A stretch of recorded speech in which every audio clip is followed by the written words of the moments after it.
Amado pueblo de Dios, los saludo cordialmente. Dios lo bendiga. En este día quiero continuar con ustedes compartiéndoles esta serie de enseñanzas basadas en el discipulado que como iglesia local nosotros estamos utilizando aquí.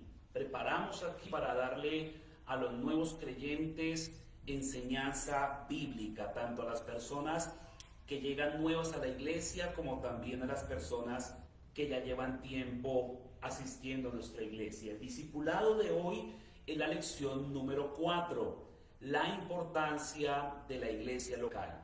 Y bueno, no hay mejor lugar para esta enseñanza que desde aquí, desde nuestra iglesia local. Si usted no tiene una iglesia de donde es miembro y no tiene una iglesia donde usted esté sirviendo, esté involucrado, esté aportando, lo invito a que pueda asistir con nosotros. En el momento nos estamos reuniendo los días viernes a las 6 de la tarde y el día domingo por ahora a las 10 de la mañana.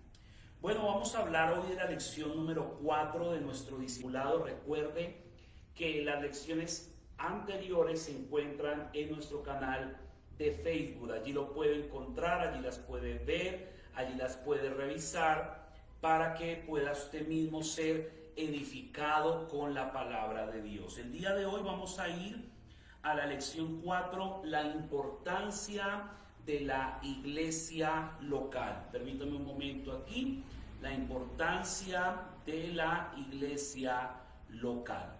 Esto que vamos a hablar en este momento, hermanos, es muy pero muy importante porque lastimosamente la iglesia local hoy en día es despreciada por muchos, no es valorada, no es entendido el valor y la importancia que tiene el ser miembro de una iglesia, el ser pastoreado, el ser dirigido, orientado, aconsejado, discipulado, y sencillamente las personas optan por otras opciones, pero realmente, hermanos, no hay como ser parte de una iglesia local.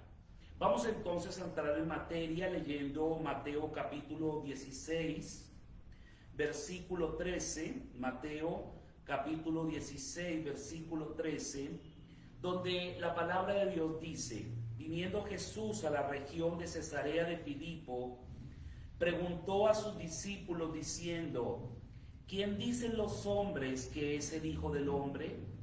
Ellos dijeron: unos Juan el Bautista, otros Elías y otros Jeremías o algunos de los profetas.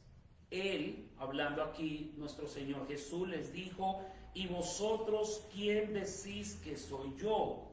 Respondiendo Simón Pedro dijo: tú eres el Cristo, el Hijo del Dios viviente. Entonces le respondió Jesús: bienaventurado eres, Simón, hijo de Jonás, porque no te lo reveló carne ni sangre, sino mi Padre que está en los cielos. Y yo también te digo que tú eres Pedro, y sobre esta roca edificaré mi iglesia.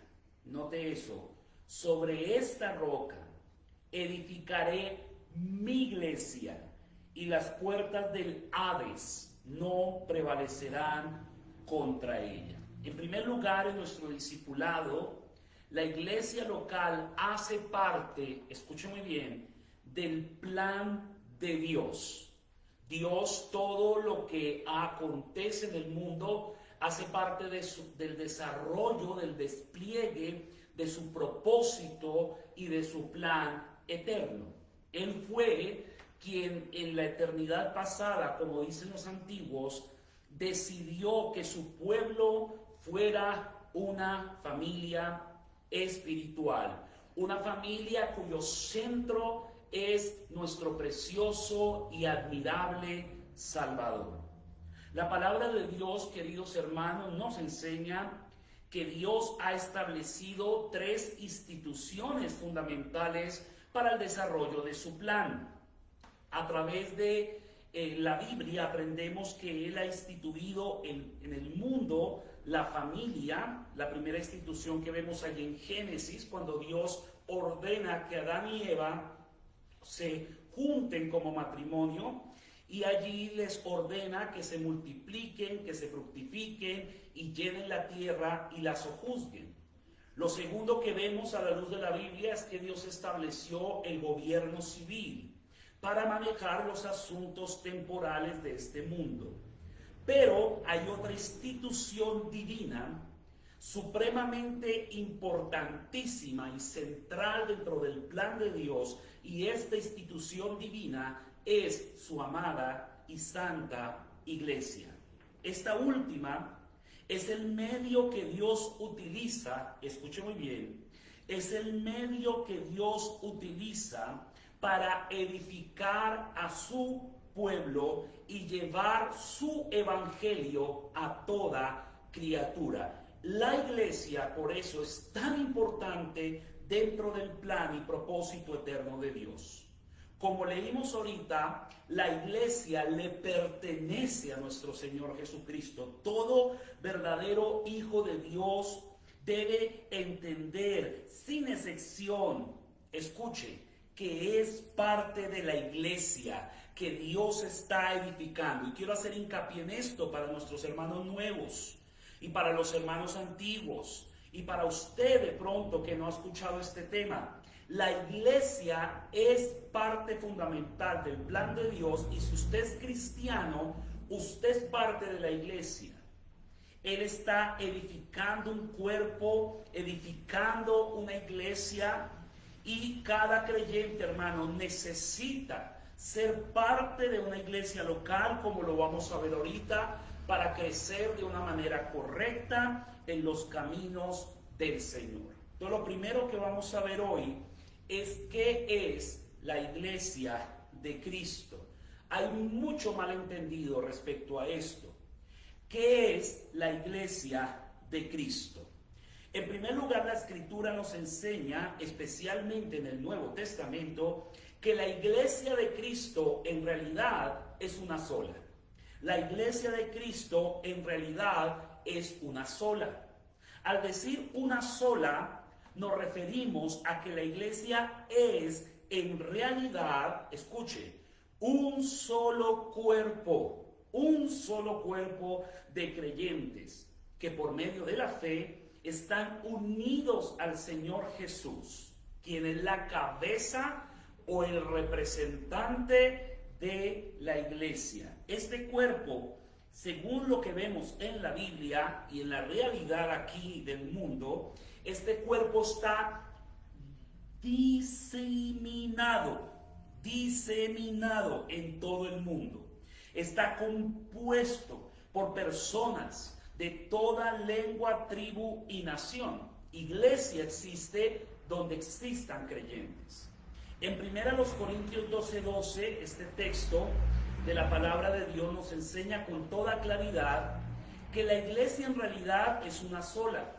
Puede que usted pertenezca a cierto grupo denominacional, o su iglesia se llame, la iglesia local se llame de cierta manera, pero todos los que somos creyentes verdaderos, genuinos, que hemos nacido espiritualmente, como lo hemos visto en las anteriores lecciones, somos parte de eso llamado el cuerpo de Cristo, la iglesia universal.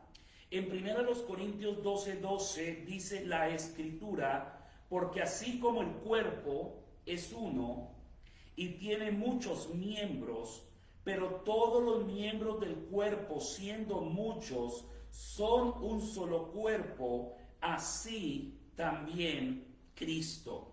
Pablo, en este capítulo 12, que está hablando acerca de los dones espirituales que Dios a través de su precioso Espíritu otorga a sus hijos, él acá está diciendo que sus hijos hacen parte de un cuerpo y compara o usa el cuerpo humano para hablar acerca de lo que es la iglesia. Por tanto, al referirme de que la iglesia es una sola, hacemos referencia a eso. Cuando Cristo dijo, edificaré mi iglesia, en la mente de los apóstoles ellos están aquí describiendo la concepción que ellos habían entendido de la iglesia, y ellos la veían como una sola. un solo cuerpo. Ahí mismo en el versículo 27 de 1 Corintios 12, la Biblia dice: vosotros pues sois el cuerpo de Cristo y miembros cada uno en particular. ¿Cómo llama Pablo a los hermanos de Corinto? El cuerpo de Cristo. Ahora, Efesios, una preciosa carta que habla de manera abundante acerca de lo que es la iglesia, inclusive la llama misterio en el sentido de que no estaba plena y completamente revelada en el Antiguo Testamento. Dice Efesios 5:23 lo siguiente: porque el marido es cabeza de la mujer, así como Cristo, note, es cabeza de la iglesia, la cual es su cuerpo, y Él es su Salvador. Este texto nos enseña entonces que la iglesia es identificada como un cuerpo cuya cabeza no es el pastor, es Cristo. Cristo es la cabeza de su iglesia, esta iglesia que se conoce como iglesia universal. En segundo lugar, la Escritura también enseña que la iglesia de Cristo no solamente es una sola, la iglesia de Cristo es santa. Cuando Dios salva a una persona y le da nueva vida, Dios hace posible por su poder y su gracia que sea habitada por el Espíritu Santo. Quiero recordarle a usted, hermano amado, que si usted es un verdadero hijo de Dios, el Espíritu Santo mora en usted. Aquella persona que ha nacido de nuevo, aquella persona que ha creído en el Señor, es considerada por Dios como una persona santa. Por lo tanto, aunque seguimos siendo pecadores, somos pecadores ahora redimidos, somos pecadores lavados con la preciosa y admirable sangre de Cristo. Y Dios ahora es nuestro Padre, Cristo nuestro Salvador. Y cuando Él se refiere a su pueblo, cuando Él se refiere a su amada iglesia, usa el siguiente título: santos, santos. Por tanto, la iglesia de Cristo es santa y Dios considera a cada uno de sus hijos santos. 1 Corintios 12, versículo 13, volvamos allí al capítulo 12 de 1 Corintios, capítulo 12, versículo 13. La palabra de Dios dice, 1 Corintios 12, 13, porque por un solo espíritu fuimos todos, y ahí se refiere al pueblo de Dios, a los creyentes, todos bautizados en un solo cuerpo, sean judíos o griegos, sean esclavos o libres, y a todos se nos dio a beber de un mismo espíritu. Por tanto, queridos hermanos, aquí la Biblia nos aclara que todos aquellos que hemos sido llamados por Dios, ahora hacemos parte de un solo cuerpo, de un mismo cuerpo, y constantemente el Nuevo Testamento llama a ese pueblo santos. Cuando, por ejemplo, los apóstoles les escriben cartas a las iglesias, se dirigen a los hermanos como santos. 1 Corintios 16:15. La Biblia dice: hermanos, ya sabéis que la familia de Estéfanas en las primicias de Acaya y que ellos se han dedicado, escuche, al servicio de los santos. Aquí Pablo le escribe a sus hermanos refiriéndose o trayendo alusión a una familia de la iglesia de Corinto, y dice que ellos se han dedicado al servicio de los santos. Para nosotros como cristianos, los santos no hace referencia a las imágenes que en algunas lugares o en algunas religiones usan supuestamente para adorar a Dios. El apóstol Pablo habla de santos refiriéndose a los cristianos. Si usted es un verdadero hijo de Dios, si usted ha nacido de nuevo, Dios a usted le llama santo, santo. Otro texto para que usted se dé cuenta, y esto lo podemos ver y corroborar al ir a los primeros capítulos de las epístolas, especialmente los primeros versículos. Usted va a encontrar continuamente, por ejemplo, Colosenses 1:2, a los santos Pablo les está saludando y dice: a los santos y fieles hermanos en Cristo que están en Colosas, gracia y paz sea a vosotros de Dios nuestro Padre y del Señor Jesucristo. Teniendo esto en mente, la iglesia entonces no solamente es una sola en realidad, la iglesia es considerada por Dios santa. Y en tercer lugar, la Escritura enseña que la iglesia de Cristo es una iglesia apostólica. Desde el Antiguo Testamento vemos que Dios decidió darse a conocer a su pueblo de manera progresiva. Él usó a hombres santos para entregarnos su revelación. Él se valió de profetas, reyes, sacerdotes. Y en el Nuevo Testamento envió a su propio Hijo, el Señor Jesús, para que a través de Él nos diera su palabra.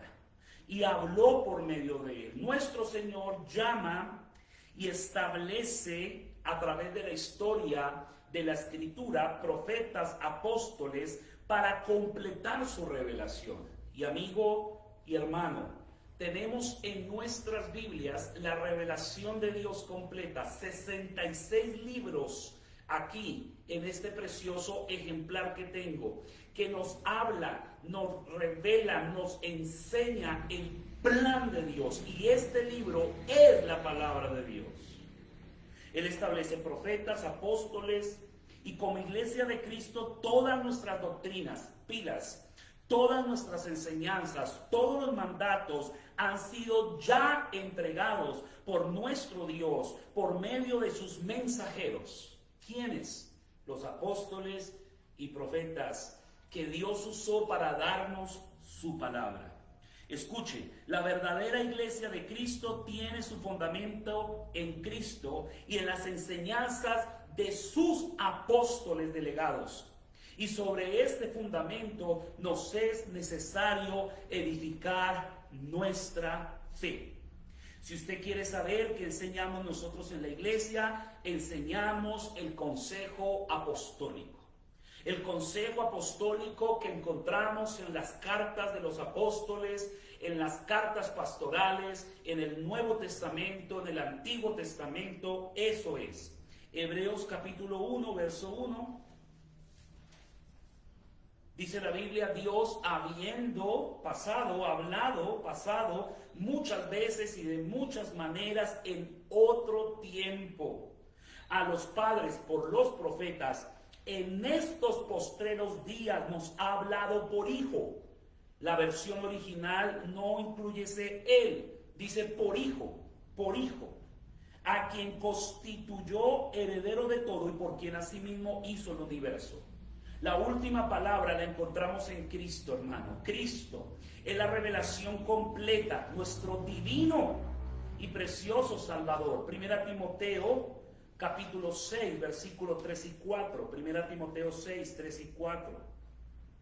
Si alguno enseña otra cosa, note la advertencia apostólica, y no se conforma a las sanas palabras de nuestro Señor Jesucristo y a la doctrina que es conforme a la piedad, está envanecido, nada sabe, y delira acerca de cuestiones y contiendas de palabras, de las cuales nacen envidias, pleitos, blasfemias, malas sospechas, disputas necias de hombres corruptos de entendimiento y privados de la verdad, que toman la piedad como fuente de ganancia. Apártate de los tales.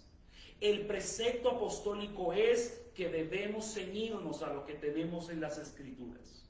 Primera a los Corintios, capítulo 3, versículo 11, vamos allí por un momento. Por tanto, la iglesia es una sola, la iglesia santa, y la iglesia tiene su fundamento en Cristo como piedra principal y en las enseñanzas que nos dejaron a nosotros sus santos apóstoles y profetas. Primera a los Corintios 3, 11, dice la Biblia: porque nadie puede poner otro fundamento que el que está puesto, el cual es Jesucristo. Y luego allí en Efesios 2:20, así de manera general, hay muchos más textos, pero como es un discipulado, tratamos de rescatar aquellos textos que más brillan en su explicación respecto al tema. Y dice Efesios 2:20 lo siguiente, Efesios 2:20: La Biblia dice, edificados sobre el fundamento de los apóstoles y profetas, siendo la principal piedra del ángulo Jesucristo mismo, en quien todo el edificio, ahí se está refiriendo a la iglesia, bien coordinado, va creciendo para ser un templo santo en el Señor. Por tanto, si a usted le preguntan qué es la iglesia de Cristo, resuma su respuesta en 4 cosas. Número 1, la iglesia de Cristo es una sola. Número 2, es santa. Número 3, es apostólica. Número 4, es compuesta por aquellos que realmente son salvos. ¿Quiénes componen la iglesia de Cristo? Los que verdaderamente son salvos. Toda persona que ha experimentado la salvación en su vida es parte de la iglesia del Señor. Y es fundamental entender que, como miembros del cuerpo de Cristo, llamado su iglesia, Dios ha ordenado, escuche muy bien, que sus hijos formen parte de expresiones locales llamadas iglesias locales. Allí, junto con otros creyentes, ellos reciben alimento espiritual, sirven a su generación por medio de los dones que el Señor mismo les ha entregado, y de esa manera glorifican a aquel que estableció la iglesia. Y esto es importante entenderlo, porque hay personas que dicen, bueno, yo soy parte de la iglesia universal, soy parte de esa sola iglesia que Cristo está edificando, yo no necesito, dicen ellos, iglesia local. Sí lo necesitas, porque la Biblia lo manda, porque la Biblia lo ordena, y Dios por medio de su palabra quiere y manda y ordena que tú te congregues, que tú tengas tu pastor o tus pastores, dependiendo la iglesia, el tamaño de la iglesia, que tengas comunión con otros hermanos en Cristo, que aportes tus diezmos, tus ofrendas a esa iglesia, que colabores, sirvas, apoyes y seas de bendición a esa iglesia local. Y esto lo podemos en muchas partes del Nuevo Testamento, pero quiero citar simplemente un texto, Hechos 2:47.